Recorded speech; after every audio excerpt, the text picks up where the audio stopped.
بسم اللہ الرحمن الرحیم۔ اقبال شناسی کے اس سفر میں ان کے خاندان اور آباء و اجداد کے متعلق جاننا نہایت ضروری ہے۔ علامہ اقبال کے فرزند ڈاکٹر جاوید اقبال نے ان کے نام سے منسوب ان کی سوانح حیات زندہ رود میں ان کے خاندان کے جو تذکرے کیے ہیں، اس سے ہمیں یہ پتہ چلتا ہے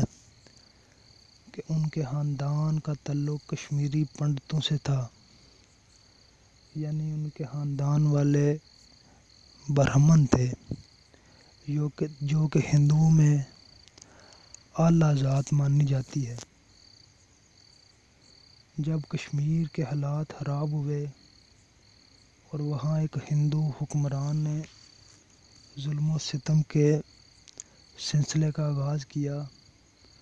اسی دوران ہزاروں خاندان کشمیر سے ہجرت کر کے ہندوستان کے مختلف علاقوں میں سکونت پذیر ہوتے رہے۔ انہی دنوں شیخ علامہ محمد اقبال رحمۃ اللہ تعالیٰ علیہ کا خاندان کشمیر سے ہجرت کر کے سیالکوٹ میں سکونت پذیر ہو گیا۔ بتایا جاتا ہے کہ ان کے خاندان میں دوسری یا تیسری پشت کے بزرگ سیالکوٹ میں آ کر سکونت پذیر ہوئے،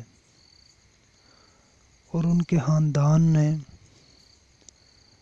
جہانگیر کے دور میں تقریباً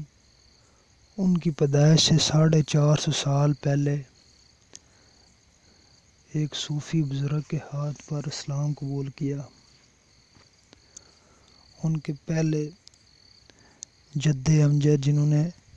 اولین اسلام قبول کیا، ان کا نام بابا لول حج بتایا جاتا ہے، جنہوں نے کم و بیش 12 حج کیے اور 12 سال دنیا کی